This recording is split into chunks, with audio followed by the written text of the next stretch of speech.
Nairobi streets are a battleground.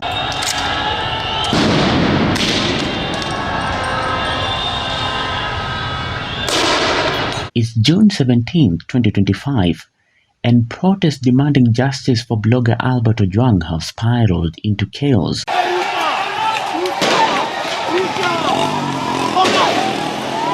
Nairobi Governor Johnson Sakaja stands accused of unleashing hired goons to crush peaceful demonstrators. Armed thugs chant his name, wielding clubs and whips under police protection. A vendor shot by police officers at a close range clings to life in a critical condition at Kenyatta National Hospital, as voices like Embakasi Member of Parliament Babu Owino and Senator Edwin Sifuna demand answers. This is the story of a chilling alliance threatening Kenya's rule of law.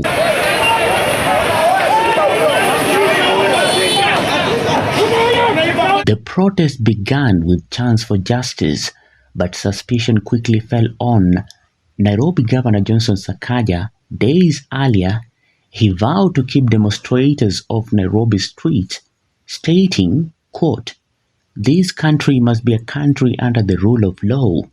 Let them not try again. They'll find me in town." Narudi tena. Wajaribu tena.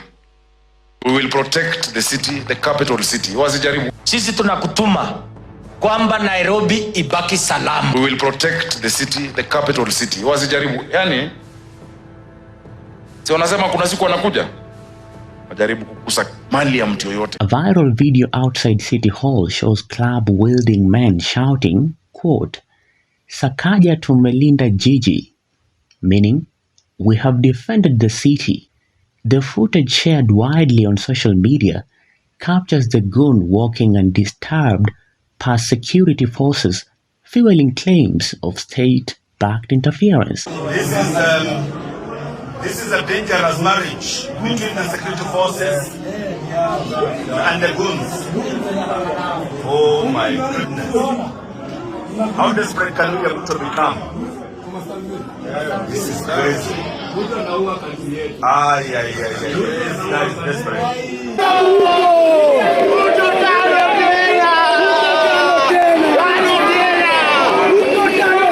Embakasi Member of Parliament Babu Owino unleashed a fiery rebuke on social media, calling Sakaja, quote, "the face of evil in governance." He accused the governor of orchestrating the goon attacks, posting, quote, "Sakaja is dead from the neck up. If I were to go to heaven and find him there, I will defect to hell." To the governor of Nairobi, Johnson Sakaja, your actions today do not make you strong. I want to tell you clearly that you've hurt so many people, but the goons that you've hired today at the CBD to hurt people during demonstrations, and we will not take it light. When he was campaigning, he used to say that siasa bila chuki, siasa bila vita. But now, what are we seeing in Nairobi? A disorganized county, a county that should be organized instead of being antagonized. Nairobi Senator Edwin Sifuna amplified the accusations, sharing a video on X with captions, quote, "The goons before coming to CBD. Nairobi Governor at Sakaja Johnson. What do you have to say?"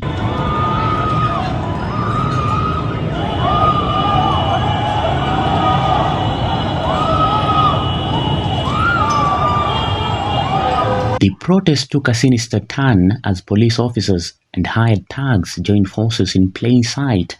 Masked men on motorbikes roared through Nairobi's central business district, armed with jembe sticks, clubs and tire whips. They attacked protesters with brutal precision, while police stood by, some appearing to coordinate with the goons.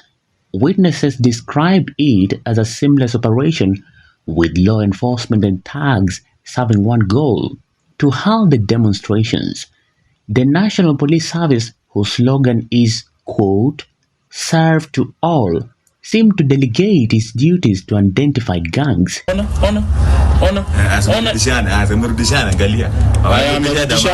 As the chaos escalated, a horrifying incident unfolded. A video aired on Citizen TV captured two uniformed police officers confronting a man selling face masks. They struck him repeatedly before one fired a long-barreled gun at close range, hitting him in the head. The vendor, identified as Eli Joshua, collapsed, blood pooling around him. Posts on X from users like @Julius_on_Stokes report that Joshua is alive but in critical condition at Kenyatta National Hospital, undergoing surgery with an ICU bed on standby. The officer responsible has been arrested, but the incident has deepened public distrust in the police.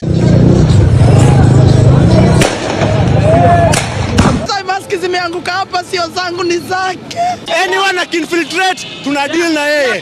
We are here to demonstrate. Doing right here to demonstrate right here. Wizi hatutolerate. Nimesikia vibaya. Jo tumelia. Na nasema one time siku zote. One time jo jeshi ni ya ground. The goons didn't stop at attacking protesters. They arrived on motorbikes, wielding crude weapons and terrorizing passerby. Videos show them patrolling Nairobi streets, emboldened by the apparent protection of security forces.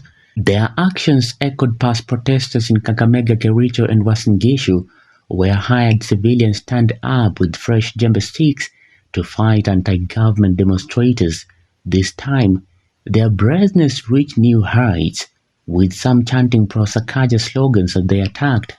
The goons left a trail of destruction. They vandalized dustbin from Sakaja's "Let's Make Nairobi Clean" campaign and tore down signposts. At least 2 vehicles were set ablaze near the Kenya Cinema building, and business shuttered to avoid looting. Nairobi County Chief Officer of Environment Geoffrey Mosiria condemned the damage, saying, quote, "Don't blame us that there are no dustbins in Nairobi CBD. You have seen what some goons have done." Critics argued the vandalism was a tactic to discredit the protest and justify harsher crackdowns. It is very shameful that the police were supposed to protect us. They are siding with the goons. That plays reverse psychology. Police, shame on you. Stop siding with the goons. Side with the citizens who pay your salary through our taxes. Yes.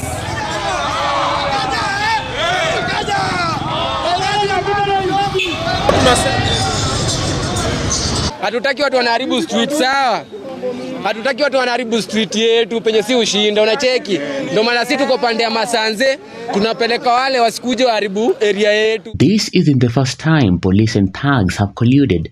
Similar alliances were documented in past protests across Kenya, from Kakamega to Uasin Gishu. In each case, hired civilians armed with crude weapons appeared alongside security forces to suppress anti-government demonstrations.